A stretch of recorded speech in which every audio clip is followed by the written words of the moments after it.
لله نحمده ونستعينه ونستغفره ونؤمن به ونتوكل عليه ونعوذ بالله من شرور أنفسنا ومن سيئات أعمالنا من يهده الله فلا مضل له ومن يضلله فلا هادي له ونشهد أن لا إله إلا الله وحده لا شريك له ونشهد أن سيدنا ومولانا محمدا عبده ورسوله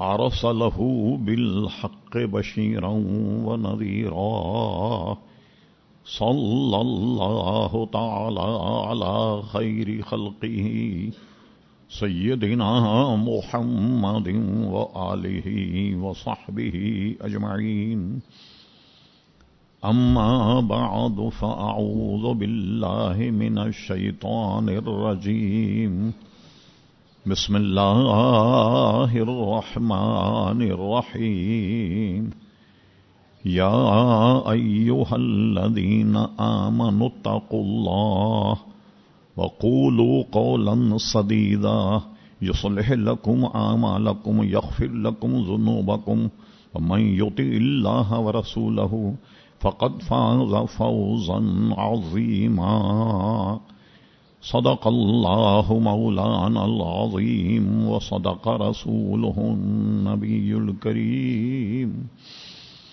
إن الله وملائكته يصلون على النبي يا أيها الذين آمنوا صلوا عليه وسلموا تسليما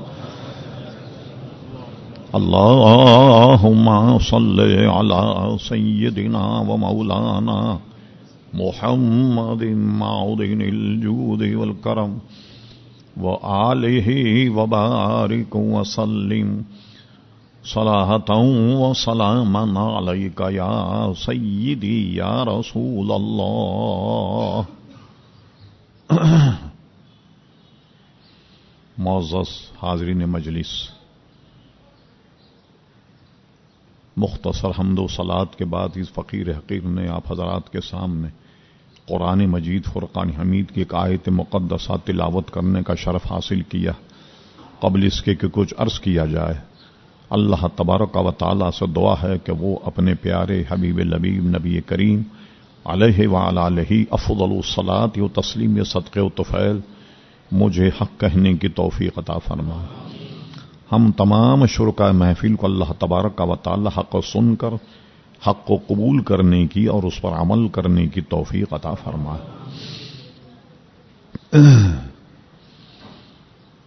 اتوار کے دن مختلف دروس میں مختلف عنوانات زیر بحث ہیں. کوشش کی جاتی ہے کہ ہفتے میں ایک بار آپ حضرات تک کچھ نئی نئی باتیں پہنچائی جائیں. آج ہم نے اس آیت مقدسہ کا انتخاب کیا جس میں زبان کے فتنے سے متعلق اس پر ہم کلام کریں گے. فرما قولوا قولا سدیدا، دیکھو جب بات کرو صاف ستھری بات کرو. اب جب تم ایسا کرو گے یصلح لکم اعمالکم تو اللہ تبارک و تعالی تمہارے اعمال کو سنوار دے گا. ویغفر لکم ذنوبکم، اور اللہ تبارک و تعالی تمہارے گناہوں کی مغفرت فرمائے گا.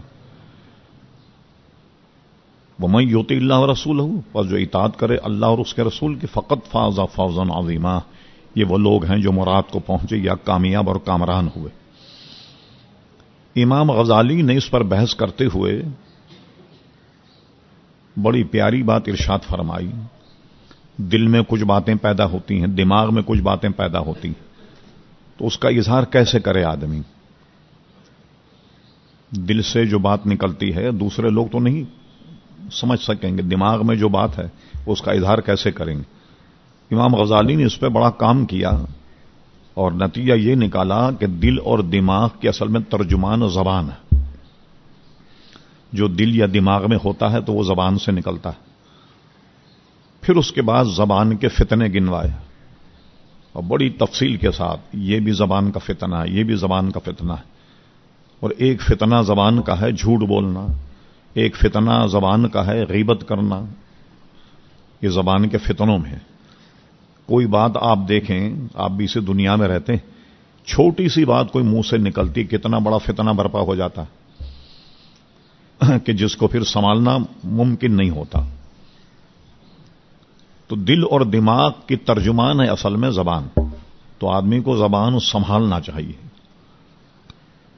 یہ بزرگوں کی کہاوت ہے کہ پہلے تولو بعد میں بولو۔ اب یہ دیکھو کہ زبان سے کیا نکل رہا ہے۔ یہ کہاوتیں جو بزرگوں کی ہیں نا، جو ضرب المثل بن گئیں، وہ غلط نہیں ہے۔ پہلے تولو بعد میں بولو، یہ سوچو کہ تم کہہ کیا رہے ہو۔ تو زبان کے تھوڑے سے ہلانے سے بہت بڑا فتنہ برپا ہو جاتا ہے، اور عافیت جو ہے وہ خاموش رہنے میں۔ علماء لکھتے ہیں کہ دنیا میں جو اللہ کے ولی خدمات انجام دیتے ہیں، جیسا ایک حدیث شریف میں ہے کہ شام میں ہر وقت 40 ابدال رہتے ہیں جن کی وجہ سے اللہ تبارک و تعالی مینا برساتا۔ تو ایک جگہ یہ بھی ہے کہ ابدال کی ایک پہچان یہ بھی ہے کہ وہ خاموش رہتا ہے، بے ضرورت نہیں بولتا، اور خاموشی میں نجات۔ یہ تو کئی حدیثوں میں فرمایا کہ زبان کھلے تو اچھے کام کے لیے کھلے، ورنہ خاموش بیٹھنا سب سے بڑی عافیت، کہ زبان کھولے ہی نہیں کہ کوئی فتنہ ہو یا کوئی برائی ہو، خاموش رہے۔ بولنے سے بہتر ہے خاموشی۔ ہاں بولے، کوئی اچھی بات بولے، واعظ و نصیحت کی بات کرے، نہیں تو خاموش رہے۔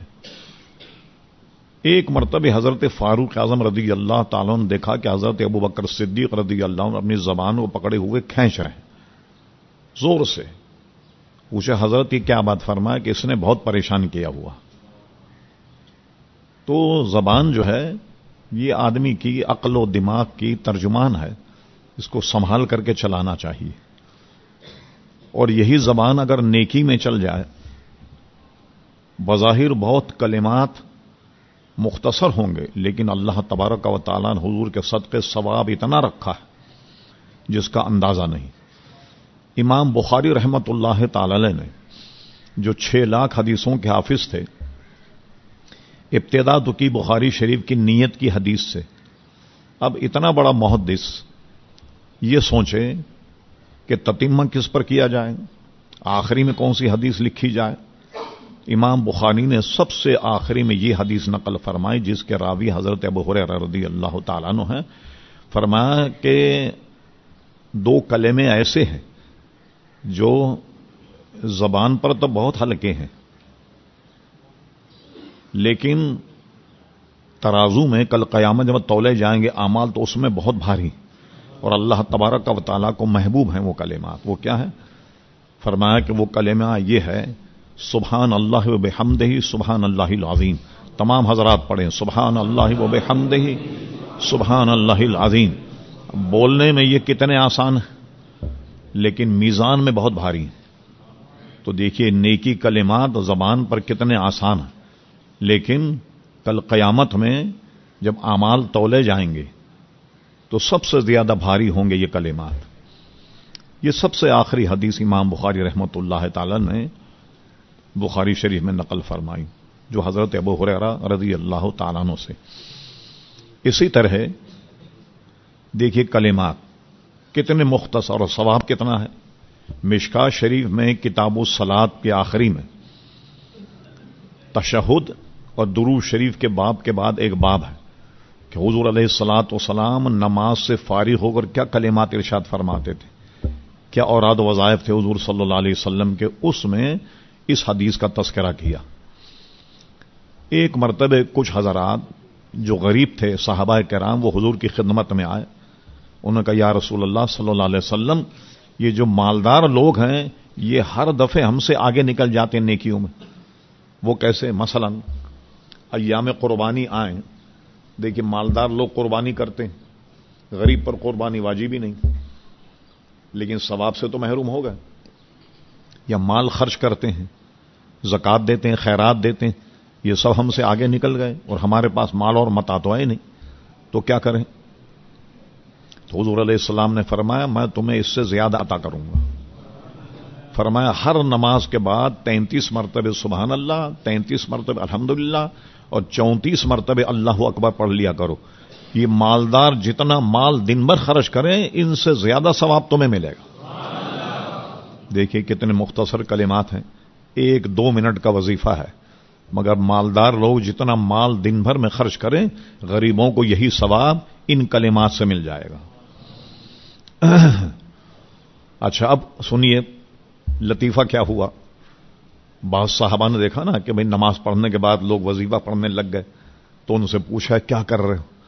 یہ بات لیک ہو گئی کہ حضور علیہ السلام نے غریبوں کو یہ وظیفہ بتایا جس سے مالداروں سے زیادہ اجر و ثواب پائیں. اب انہوں نے کیا کیا، یہ مالدار حضرات تھے، یہ مال بھی خیرات کرتے، یہ وظیفہ بھی شروع کر دیا. اب صحابہ کرام حضور خدمت میں، انہوں نے کہا حضور یہ تو پھر گڑبڑ ہو گئی. انہوں نے کہا کیا ہوا؟ کہنے لگے یہ تو وظیفہ بھی ان کو پتہ لگ گیا، یہ مال بھی خرچ کر رہے ہیں اور وظیفہ بھی پڑھ رہے ہیں. انہوں نے فرمایا میرے غلاموں یہ اللہ کا فضل ہے، جس پہ چاہے زیادہ فرمائے. لیکن حضور نے علاج تو بتا دیا نا آپ کو کہ صرف ان کلمات کو پڑھو تو مالدار جتنے مال خرچ کریں اس سے کہیں زیادہ ثواب تم ان کلمات کو پڑھنے سے کما لو. لیکن ہم لوگوں کو اس کی فرصت نہیں ہوتی. کوشش تو کریں، کیونکہ فرضوں کے بعد اصل میں کوئی دعا وغیرہ جو ہے یہ تسبیحات جس کے فرضوں کے بعد سنتیں ہوں اس میں تاخیر اچھی نہیں. فوراً وہ نمازیں پڑھی جائیں جو فرضوں کے بعد کی نمازیں، ٹھیک ہے، سارے معاملات ختم کرنے کے بعد میں پڑھ لیا کریں آپ یہ وظیفہ. نہیں ہمارے یہاں فرصت کہاں، جہاں امام صاحب نے منہ پہ ہاتھ پھیرا، جوتے ہاتھ میں لیے، یہ گئے اور وہ گئے. دیکھیں اب سعودی عرب میں نمازیوں کے پاس کہاں فرصت ہے، جنازہ آئے گا ایک طرف سلام پھیرتے ہیں، دوسرا سلام پھیرنے کا ٹائم ہی نہیں. پوچھ لیں آپ جتنے لوگ بھی وہاں گئے ہیں حرم میں، کوئی جنازہ اگر پڑا ہو ایک طرف سلام پھیر کے جوتا ہاتھ میں لیا، یہ گئے اور وہ گئے، دوسرا سلام پھیرنے کا بھی ان کے پاس وقت نہیں. تو اطمینان سے پڑھیں ایک تو ایک نماز، اور یہ وظیفہ جو ہے یہ پابندی سے پڑھیں کہ جو حضور علیہ السلام نے فرمایا کہ دن بھر مالدار لوگ مال خرچ کریں اور اتنا آپ کو ثواب اس مختصر سے وظیفے میں حاصل ہو جائے. حضرت فاطمہ رضی اللہ تعالیٰ عنہ دن میں کام کاج کیا کرتی، چکی خود چلاتی تھی، آٹا خود پیستی تھی، اور حسنین کریمین بچے تھے ان کی خدمت بھی کرتی تھی. تو جب خیبر کا معرکہ ہوا تو انہیں پتہ لگا کہ حضور علیہ السلام کی خدمت میں کچھ غلام اور کچھ باندیاں آئی ہیں جو مال غنیمت. یہ حضور علیہ السلام کے گھر گئیں تو حضور علیہ السلام گھر میں موجود نہیں تھے. انہوں نے یہ بات حضرت عائشہ صدیقہ رضی اللہ تعالی عنہا سے کی، میں اس لیے آئی تھی، کام کرتے کرتے میں تھک گئی، میں چاہتی تھی کوئی غلام یا کوئی خادمہ مل جائے تاکہ وہ گھر کا کام کاج کر لیا کرے. یہ بات انہوں نے ام المومنین سے کہہ دی. جب حضور علیہ الصلوۃ والسلام واپس آئے تو حضرت صدیقہ نے یہ احوال بیان کر دیا. تو ایک موقع پہ حضور علیہ الصلوۃ والسلام حضرت فاطمہ رضی اللہ تعالیٰ عنہ کے گھر گئے اور جانے کے بعد کہا بیٹی میں تجھ کو اس سے زیادہ عطا کروں گا. تو یہ حضرت فاطمہ رضی اللہ تعالی عنہا کو حضور علیہ السلام نے یہ وظیفہ دیا، جب تم بستر میں لیٹو تو 33 مرتبہ سبحان اللہ، 33 مرتبہ الحمدللہ، 34 مرتبہ اللہ اکبر کہہ دیا کرو. اچھا اس میں ایک بات میں اور عرض کر دوں آپ سے، یہ تعداد جو معین ہے نا کہیں بھی حدیثوں میں کہ یہ تعداد، یہ بہت ضروری ہے اس کے فیوز و برکات حاصل کرنے. اگر آپ کہیں بھائی 34 مرتبہ اللہ اکبر جائے، ایک تسبیح پوری پڑھ دی جائے 100 اللہ اکبر، ثواب تو زیادہ مل جائے گا آپ کو، مگر وہ سنت کا طریقہ جو ہے اس کی برکت نہیں ملے گی آپ کو. بجائے 33 کے آپ 100 مرتبہ پڑھ لیں الحمدللہ یا سبحان اللہ. ایک جگہ صدر الشریعہ نے اس کی حکمت یوں بیان فرمائی کہ ایک تالا 3 دندانے کی کنجی سے کھلتا ہے، اس کی کنجی میں 3 دندانے، اچھا یہ بتائیے اگر دندانے 5 ہوں کنجی میں تو تالا کھلے گا؟ آپ نے لوگ کمال کر دیا، آپ نے کیوں نہیں کھل رہا؟ حالانکہ اس میں تو 3 زیادہ ہے، یہ تو فوراً کھل جانا چاہیے۔ جب 3 دندانوں کی کنجی سے تالا کھلتا ہے تو 3 ہی سے کھلے گا، اگر 5-7 دندانے ہوں تو چابی اٹک جائے گی، کھلے گی نہیں۔ اس لیے جہاں جہاں مشائخ نے، بزرگان دین نے اور حضور علیہ السلام نے جو عدد بتایا ان عددوں کو بھی ملحوظ رکھا جائے، اسی لیے تسبیح لی جاتی ہے تاکہ کم و بیشی ہو تو تسبیح میں یاد رہے۔ ابھی تسبیح کی حقیقت کیا ہے؟ کئی دفعہ سوال ہوتا ہے، یہ سنت سے تو ثابت نہیں کہ حضور علیہ الصلوۃ والسلام یا صحابہ کے پاس تسبیح تھی۔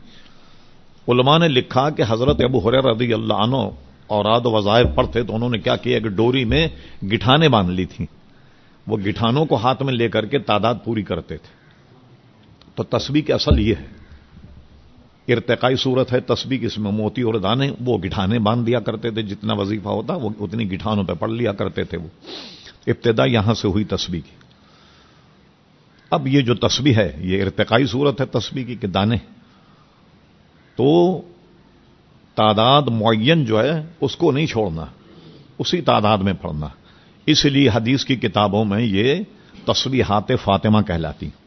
حضور علیہ السلام نے حضرت فاطمہ رضی اللہ تعالیٰ عنہ کو بطور خاص اس تسبیح کے پڑھنے کی حضور علیہ الصلوۃ والسلام نے تلقین فرمائی۔ تو اتنا بڑا ثواب ہے، آپ دیکھیے کتنا وقت لگتا ہوگا، 33 مرتبہ سبحان اللہ، 33 مرتبہ الحمدللہ، 34 مرتبہ اللہ اکبر، لیکن ثواب کتنا؟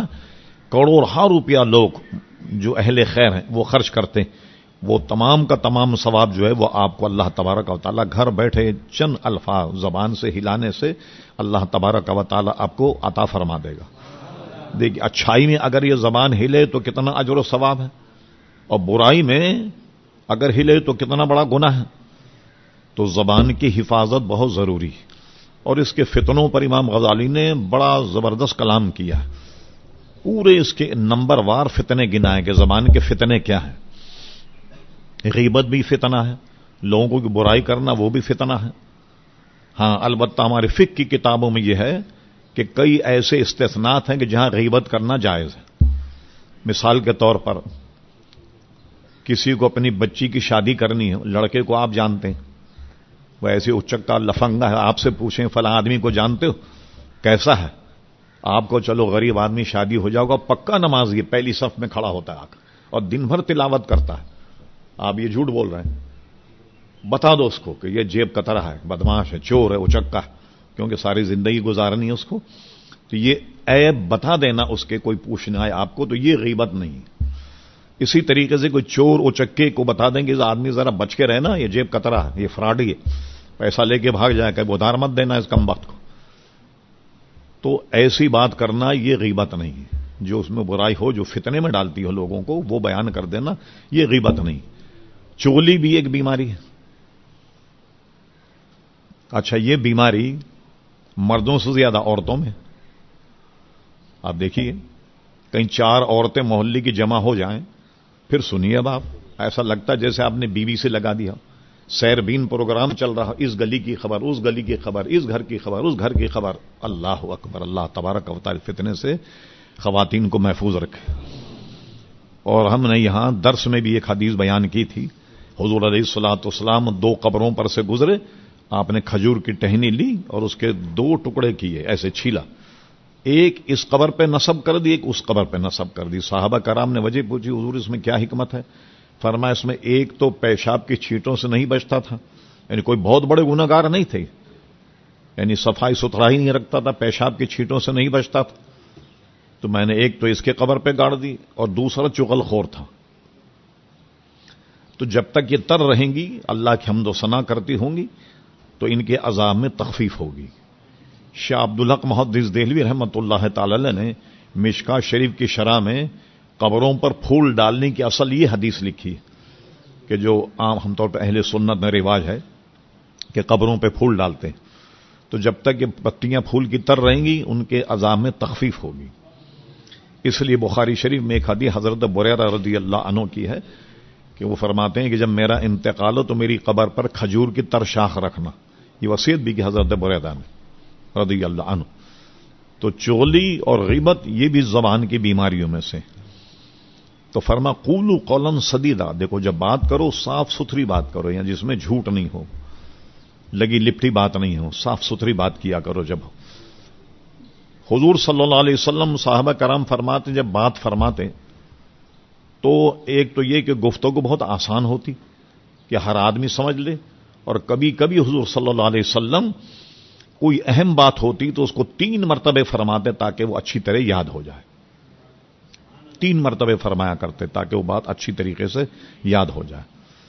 اور حضور علیہ السلام کی فصاحت و بلاغت کا عالم یہ تھا کہ جب کہیں سے وفود آتے اور ان میں اگر کوئی بہت بڑا خطیب ہوتا، ایسے آدمی کو آگے کر دیتے جو صحابہ کرام سب سے بڑا خطیب ہو، جیسے حضرت فاروق اعظم رضی اللہ عنہ، حضرت علی رضی اللہ تعالیٰ عنہ، یا حضرت زید ابن ثابت.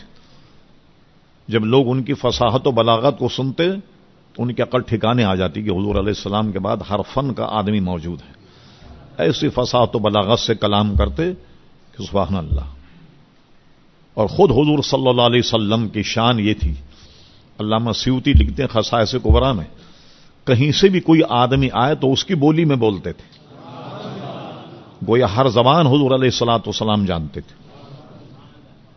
اور صحابہ کرام دنگ اور حیران رہ جاتے، یعنی وہ یہ سمجھتے ہوئے ہم تو سمجھے صرف اب عربی جانتے ہوں گے، مگر حضور علیہ الصلوۃ والسلام ساری بولیاں سمجھتے تھے، یہاں تک کہ جانوروں کی بولیاں بھی سمجھتے تھے، کیونکہ سب کی طرف نبی بن کر آئے، ہر ایک کے حال سے واقف ہونا ضروری.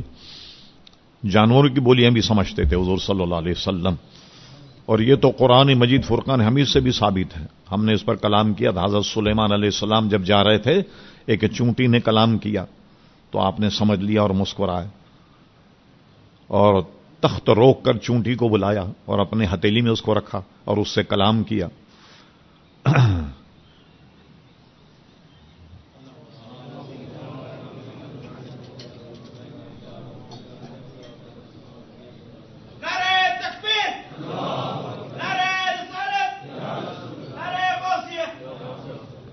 اور یہ مشہور واقعہ معجزے کی کتابوں میں، معجزات کی کتابوں میں ہے کہ ایک ہرنی حضور علیہ السلام سے فریاد کرتی، مجھے شکاری پکڑ کر لے آیا اور میرے بچے بھوکے ہیں، آپ اتنی مجھے مہلت دے دیں، بچوں کو دودھ پلا کے آ جائیں. تو حضور علیہ الصلوۃ والسلام خود کھڑے ہو گئے اور ہرنی کو چھوڑ دیا. اب جب مالک آیا وہ دیکھ کر کے حیران رہ گیا، ابھی آتی ہو، اور اس نے حضور سے وعدہ کیا، واقعی اس کو ایفا کیا کہ بچوں کو دودھ پلا کر، اور پھر آ گئی. جس نے اسے پکڑا تھا اس کے پاس آن کر کے کھڑی ہو گئی. تو حضور علیہ السلام جانور کی بولی بھی جانتے تھے.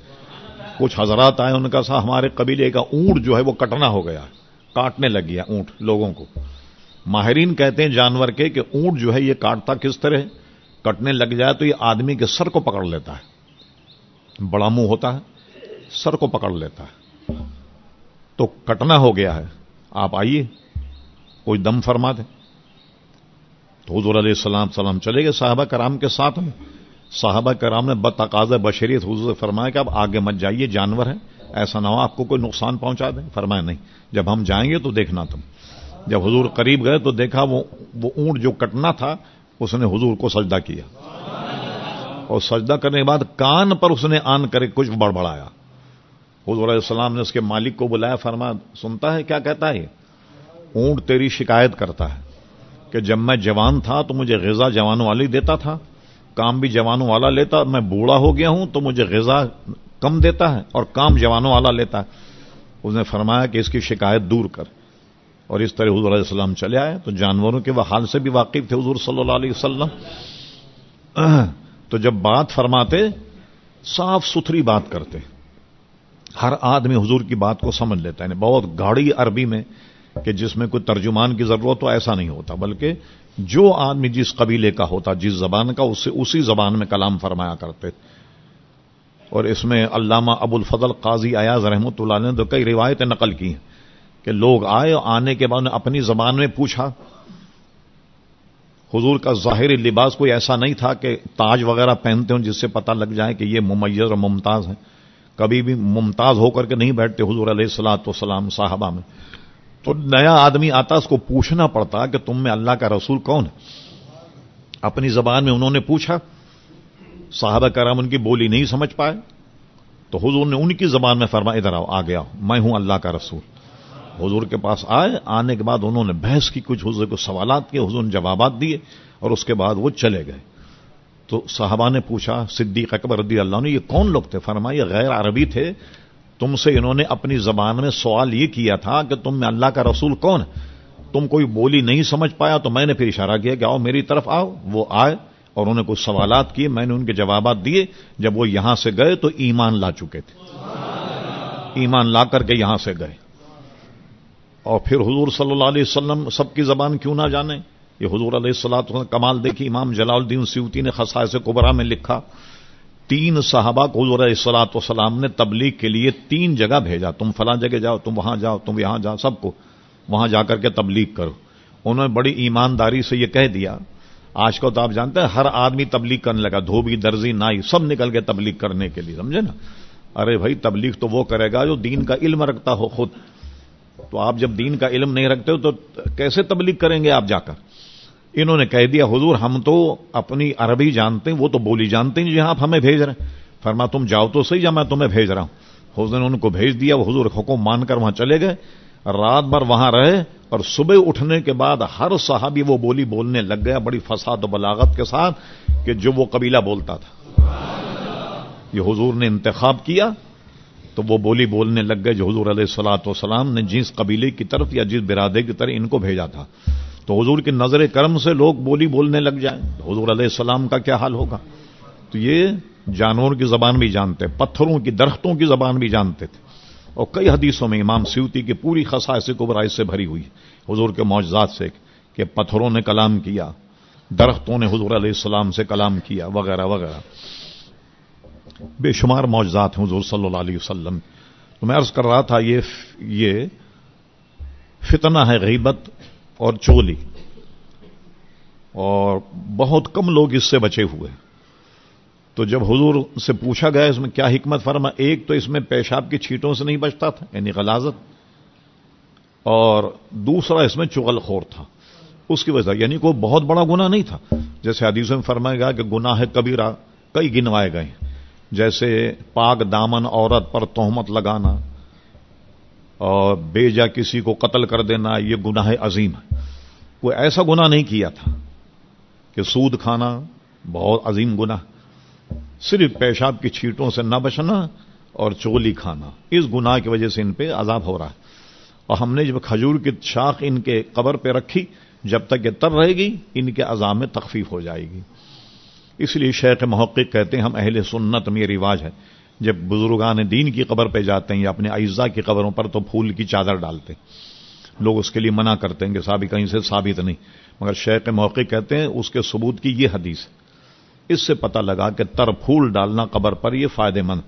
اسی علامہ شامی رحمۃ اللہ علیہ نے اسی حدیث کی روشنی میں لکھا کہ جب قبرستان جاؤ تو قبروں پر جو کوئی درخت یا بوٹے وغیرہ باریک ویسے اگ جائیں تو اس کو توڑو مت، نکالو نہیں، اسے صاف مت کرو، درختوں کو قبرستان سے نہ نکالا جائے۔ وہ اللہ کی حمد و ثنا کرتے تو میت کا دل جو ہے وہ بہل جاتا، اور تسبیح کرتے ہیں اللہ تبارک و تعالیٰ کی جب تک کہ وہ تر رہتے ہیں، اس لیے فائدے سے خالی نہیں۔ تو جب بھی اپنے اعزاء کی قبروں پہ جائیں کچھ نہ کچھ پھول لے کر کے جائیں، یا کوئی نہ کوئی ہری چیز جو ان کی قبر پہ رکھی جائے، جب تک وہ خشک نہیں ہوگی، تر رہے گی، اللہ کی تسبیح کرتی ہوتی ہے، اس سے قبر والے کو یعنی تخفیف ہوتی ہے اس کے عذاب میں۔ اور یہ بھی پتہ لگا حضور زمین پر کھڑے ہیں اور قبر والے کو جانتے، قبر والے پر کیا ہو رہا، حالانکہ یہ عذاب ہو رہا ہے عالم برزخ میں، اور عالم برزخ کوئی بات جو ہے عالم دنیا میں آپ کو نظر نہیں آئے گی کہ اس پر کیا ہو رہا ہے۔ اور یہ مشہور ہے پرانی کہاوت، میاں قبر کا حال تو مردہ جانے، ہمیں کیا پتا، ہم تو باہر کھڑے فاتحہ پڑھ کے آ جائیں، لیکن جو قبر میں مردے کے ساتھ ہو رہا ہے وہ تو مردہ ہی جانتا ہے، اور کسی کو تو پتا نہیں۔ ہمیں وہ پتا ہے جو حدیثوں میں حضور علیہ الصلوۃ والسلام نے بیان فرمایا کہ کس کے لیے قبر تنگ ہوتی ہے، کس کے لیے کشادہ ہو جاتی ہے، اس پر بے شمار حدیثیں موجود ہیں۔ اور مشکات شریف میں اس بات عذاب قبر ایک باب باندھا صاحب مشکات نے، اور اس میں اس کا تذکرہ کیا کہ قبر میں کیا ہوتا ہے۔ اور امام جلال الدین سیوطی رحمۃ اللہ تعالی نے اس پہ 2 کتابیں لکھی، احوال موت اور احوال قبر پر، بے شمار علماء نے اس پر کام کیا، تو تفصیل وہاں دیکھی جا سکتی ہے۔ تو فرمایا کہ یہ زبان جو ہے یہ بہت بڑا فتنہ ہے اگر اس کو صحیح استعمال نہ کیا جائے، اور صحیح استعمال ہو تو بہت ہی مختصر کلمات پر اللہ تبارک و تعالی اس قدر اجر و ثواب عطا فرما دیتا ہے۔ اور ہم لوگ بے دریغ، بات تو کڑوی، آپ دیکھیں گالیوں کے لوگ اتنے عادی ہو گئے کہ بول چال میں بھی گالیاں دینے لگ جاتے ہیں، یعنی کسی اچھی محفل میں بیٹھے ہوں جب بات کرنے لگ جائیں تو منہ سے گالی نکل جاتی، کسی مہذب محفل میں بیٹھے ہوں، عادی ہے نا گالی دینے، وہاں بھی گالی نکل جائے گی منہ سے، لے زبان کو صاف رکھا جائے، گالی نہ دی جائے۔ گالی دینا بہت بڑا ظلم ہے، اور یہ آج کل جو گالیاں، یہ گالی کا ہیں، یہ تو بے حیائی ہے، بے غیرتی، بے شرمی جو لوگ گالی دیتے ہیں۔ حدیث شریف میں ہے حضرت ابوذر غفاری رضی اللہ عنہ نے ایک مرتبہ حضرت بلال کو گالی دی۔ وہ گالی کیا تھی؟ ایسی نہیں گالی جو آج کل دی جاتی، صرف اتنا کہہ دیا، او کالی ماں کے بیٹے۔ ان کا رنگ سیاہ تھا، حبش کے رہنے والے تھے، صرف یہ کہا انہیں، او کالی ماں کے بیٹے۔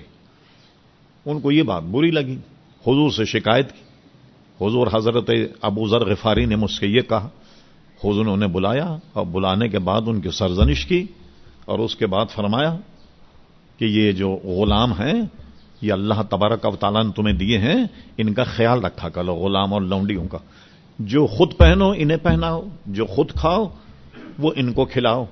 اور ایک مرتبہ یہی ہوا، حضرت ابوذر غفاری اپنے غلام کے ساتھ کہیں پہنچے تو وہاں لوگوں نے دیکھا کہ جو لباس حضرت ابوذر غفاری نے پہنا وہی لباس ان کے غلام نے بھی پہنا ہوا، اور جیسے سواری کا ان کا جانور ہے اصیل گھوڑا، ویسا ہی غلام کا جانور بھی۔ لوگ دیکھ کر کے حیرت میں پڑ گئے کہ کیا ہے، تو یہ قصہ پھر کھلا کہ ایسا ہوا، تو حضور علیہ السلام نے فرمایا کہ اپنے غلاموں کو جو خود کھاؤ ان کو بھی کھلاؤ، اور جو خود پہنو ان کو بھی پہناؤ۔ یہ ہم آج کے دور میں ہم یہ کہیں گے جو گھر میں کام کاج کرنے والی ماسیاں، ان کا بھی خاص خیال رکھا جائے، کپڑے لتے کا، گرمی سردی کا، کھانے پینے کا، ان کا بھی خیال رکھنا چاہیے، ٹھیک ہے نا؟ اگرچہ آپ تنخواہ دیتے ہیں ان کو، لیکن یہ غریب لوگ ہیں، ان کا خیال رکھیں۔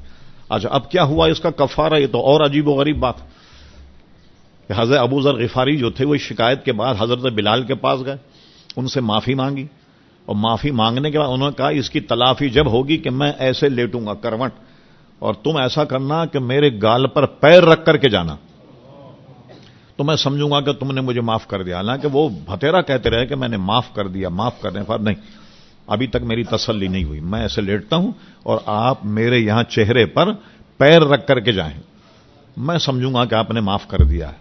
ناچار جب وہ حضرت بلال رضی اللہ تعالیٰ عنہ تیار نہیں ہوئے تو ابوذر غفاری رضی اللہ عنہ نے زبردستی کہا کہ نہیں، ایسا کرنا ہوگا۔ وہ لیٹے، اور بڑے خوبصورت حسین اور جمیل تھے حضرت ابوذر غفاری رضی اللہ تعالیٰ عنہ۔ میری معلومات یہ تھی کہ میں استنبول جب گیا تو میں نے معلوم کیا، پتہ لگا کہ یہاں ان کا مزار گیا، میں وہاں ایک آبادی میں ایک ٹیلہ بنا ہوا تھا اونچا، اس پہ مزار تھا، اس پہ تختی بھی لگی ہوئی تھی ابوذر غفاری۔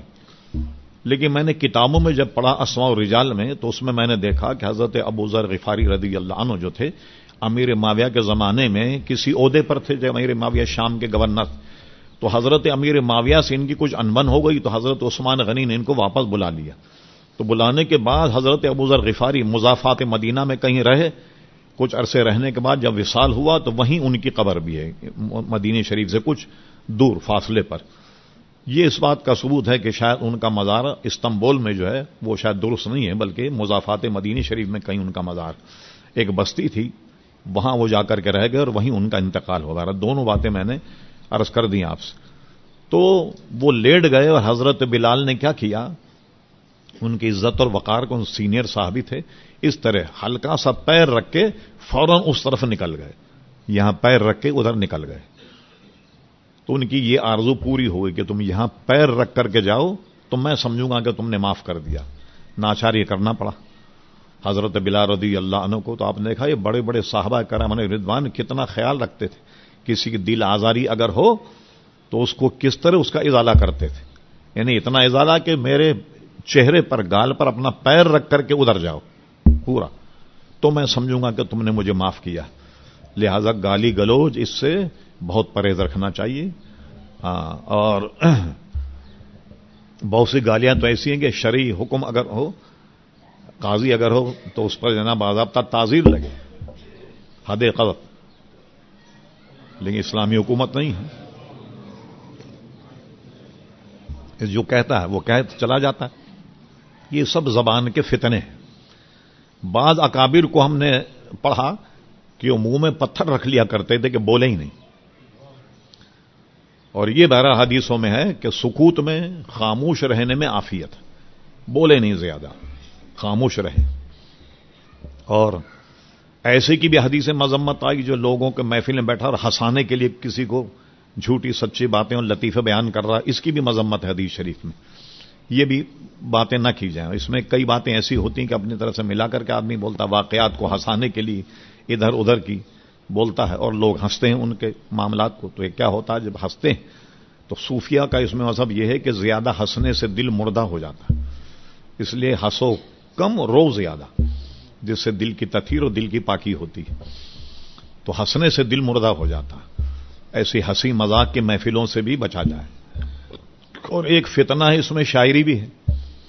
ام المومنین حضرت عائشہ صدیقہ سے حدیث شریف ہے کہ اس کا جواز بھی ہے اور عدم جواز بھی کہ کسی آدمی کا سینہ لہو و لعب سے بھرا ہو، برائیوں سے بھرا ہو، تو اچھا ہے کہ حکمت کے اشعار سے بھرا ہو.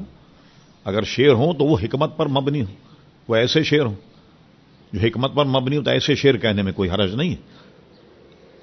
لیکن شعر اشعار حسن اس سے پرہیز کیجیے. آپ انڈین فلموں کے گانے خالص کفریات اس میں ہوتی ہیں اور لوگ اسے بڑے مزے سے سنتے. آدمی کا ایمان ہی چلا جائے اگر اس کو دوبارہ اپنے کلمات ہونٹوں سے دوہرائے تو آدمی کا ایمان چلا جائے. لیکن مگن ہے لوگ گانے بجانے میں تو وہ یاد کر کے اپنے گنگناتے رہتے. جہاں بھی بیٹھے اپنے گنگناتے ہیں. جب عادت پڑ جائے تو گنگنانے لگتے ہیں. شعر اشعار کہنے سے بھی منع کیا گیا. البتہ جو حکمت کے اشعار ہیں، نعتیہ اشعار ہیں، تو نعت بھی وہی کہے کہ جو اس ادب کو جانتا. اعلی فاضل بریلوی سے پوچھا گیا، ملفوظات میں ہے کہ نعت کا کہنا تلوار کی دھار پہ چلنے کے برابر ہے کہ ذرا ادھر جاتا ہے تو الوہیت میں قدم رکھتا ہے، یعنی یہ کہ اللہ تبارک و تعالیٰ سے ملانے کی کوشش کرتا ہے. اور اگر ذرا ادھر جاتا ہے تو توہین رسالت کا کہیں جناب اس پر نہ لگ جائے الزام. تو عام آدمیوں کو نعتیں نہیں کہنی چاہیے. ہم تو دیکھتے ہیں، اپنے سنتے بھی ہیں کہ کہیں جائیں جلسے میں تو ایسے ایسے نعت خواہ آتے ہیں جنہوں نے شاید اردو ادب کو چھویا بھی نہیں ہوگا اور نعتیں لکھتے ہیں، پڑھتے ہیں اور بڑے بڑے جلسوں میں پڑھی بھی جاتی ہیں اور اس میں بے شمار خرابیاں بھی ہیں. ایک دفعہ میں اور علامہ عبد المصطفیٰ اظہری صاحب رحمۃ اللہ تعالی ایک جلسے میں تھے. ایک نعت خواہ نے نعت پڑھی کہ ایسا عاشق کوئی نہیں ہے جیسے حق تعالیٰ ہے. علامہ عزیز صاحب نے فوراً اس کو ڈانٹ کر بٹھا دیا. فرمائے اللہ تعالیٰ کو عاشق مت کہو. عشق جو ہے اس میں کیا ہوتا ہے، ایک دباؤ ہوتا ہے، ایک مروبیت ہوتی ہے.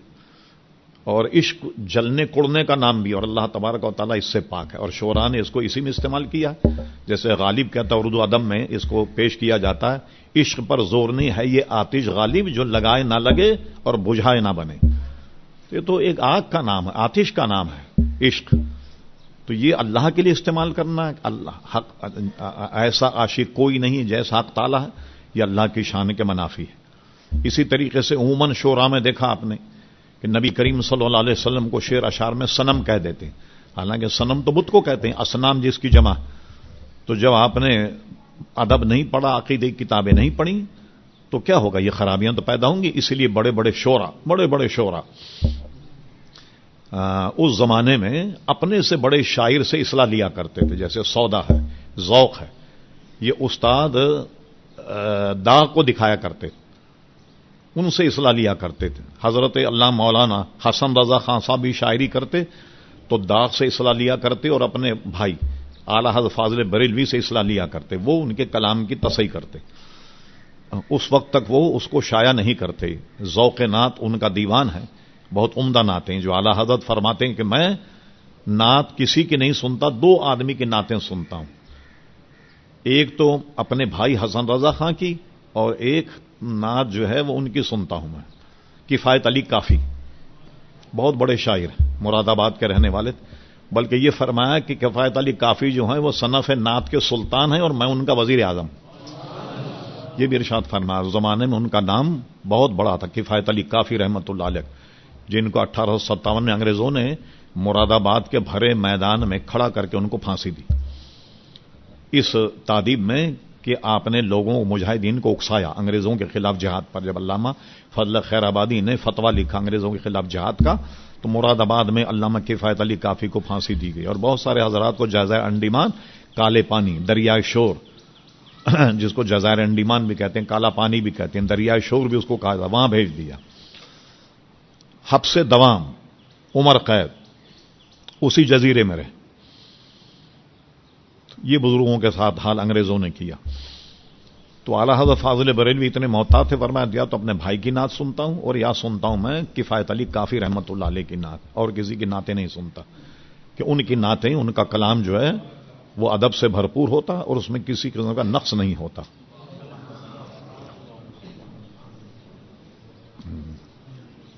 اس لیے نعت خوانوں سے میری گزارش ہے کہ ایک آسان طریقہ ہے وہ یہ ہے بجائے خود نعت لکھنے اپنے بزرگوں کا کلام پڑھیں تاکہ کسی کوئی پریشانی ہو. اعلیٰ حضرت فاضل بریلوی کی نعت پڑھیں استاد زمن کی پڑھیں بزرگوں کی نعت اگر پڑھیں گے آپ تو اس میں آپ کو کوئی خدشہ نہیں ہوگا سمجھ. اور پھر نعت خواں خود اپنا بھی ملا کے پڑھنے لگ جاتے ہیں کچھ. جی ہاں بتا بھی یہ تو نعت خواں کا کمال کو اپنا بھی تو کمال دکھائے نا کچھ دو ایک شعر اپنی طرف سے ملا کر کے پڑھ لیا کرتے ہیں جیسے اعلیٰ حضرت کا سلام عموماً لوگ ملا دیتے ہیں. ہم یہاں سے پکارے وہاں وہ سنیں یہ اعلیٰ حضرت کا شعر ہی نہیں اور شعری اعتبار سے اس میں کوئی ادب نہیں کہ کوئی سمجھے کہ اتنے بڑے شاعر کا کلام. اعلیٰ حضرت جو کلام کا وہ کیا کہا دیکھیے اس سے پتہ لگتا کسی استاد کا شعر ہے. دور و نزدیک کے سننے والے وہ کان لالے کرامت پہ لاکھوں سلام. یہ دیکھیے ایک تو اس کو کان کہتے ہیں جو سنتے ہیں. ہیرے اور جواہرات کہاں سے نکلتے ہیں کان میں سے نکلتے ہیں. کہاں سے تشبیہ دیکھیے دور و نزدیک کے سننے والے وہ کان لالے کرامت پہ لاکھوں سلام. یہ وہ کان ہے جس سے کرامت کے لال نکلتے ہیں. ہاں ایک تو یہ کان ہے گوشت کا ایک لوتھڑا اور ایک کان وہ جس میں ہیرے جواہرات نکلتے ہیں اس سے تشبیہ دے رہے ہیں حضور کے کان کو. دور و نزدیک کے سننے والے وہ کان لالے کرامت پہ لاکھوں سلام. کوئی ادیب اگر اسے سنے تو یہ کہے گا سن کر یہ کسی استاد کا کلام ہے عام شاعر کا کلام نہیں. اس لیے ان باتوں سے بچا جائے. اب شاعر حضرات جو ہیں ان کا مزاج ہوتا ہے اپنا ایک. ہاں جیسے کتابوں میں کبھی کبھی چھپتے ہیں واقعات لطیفے. ایک صاحب کسی کے پیچھے بھاگے جا رہے ہیں لوگوں نے دونوں کو پکڑ لیا کہ بھائی کیا ہوا کوئی جیب کاٹ کے بھاگا ہے کیا ہے. ارے کہنے اپنی غزل سنا دی میری سن نہیں رہا. اپنی غزل سنا کر کے بھاگ گیا. تو ان کی یہ ہوتی ہے حویث شعراء کی کہ شعر سنے اور لوگ کہیں واہ واہ واہ واہ واہ یہ ان کی فیس ہے سمجھ گئے نا. ہاں کچھ دیں یا نہ دیں بس واہ واہ واہ واہ کرتی رہے کہیں گے بھی واہ.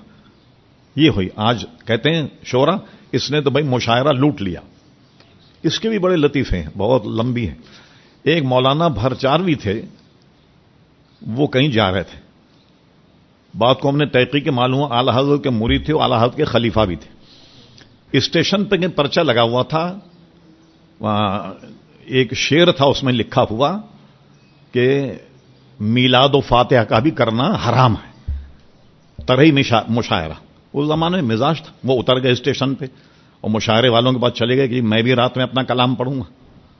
مشاعرے والے ایک تو پہچانے ہی انہوں نے. اچھا جب شعر آیا جناب ان کا وقت تو انہوں نے کیا کہا کہ وہابی مکھی چوس کنجوس کے مال سے میلاد و فاتحہ کا بھی کرنا حرام. قافیہ ملا دیا اس میں. وہابی کنجوس مکھی چوس اس کے مال سے میلاد و فاتحہ کرنا حرام ہے. ردیف اور قافیہ ملا دیا انہوں نے. تو ظاہر ہنگامہ تو ہونا تھا. ایک شاعر ہیں ابھی بھی زندہ ہیں بیکل اتساہی. کبھی شعرا کمال بھی کر دیتے ہیں. ان کو بلایا اور بلانے کے بعد کسی نے زہر دے دیا ان کو. اسی وقت بروقت اسپتال پہنچ گئے تو بچ گئے وہ. لیکن رات میں مشاعرہ میں ان کو اپنا کلام پڑھنا تھا تو انہوں نے جناب ایک نعت لکھی اور پڑھی جلسے میں بہت زیادہ پسند کی گئی. ہمارے وقت میں جب میں حضرت علامہ مولانا ضیاء الدین صاحب مدنی رحمۃ اللہ علیہ کے یہاں تھا 77 کی بات تو وہاں انہوں نے یہ نعت سنائی علامہ ضیاء الدین صاحب مدنی رحمۃ اللہ تعالی علیہ کو. اور اس میں جو زہر دیا گیا اس پر انہوں نے بڑا شاندار شعر کہا مجھے زہر دینے والے بڑے کم نظر ہیں آقا.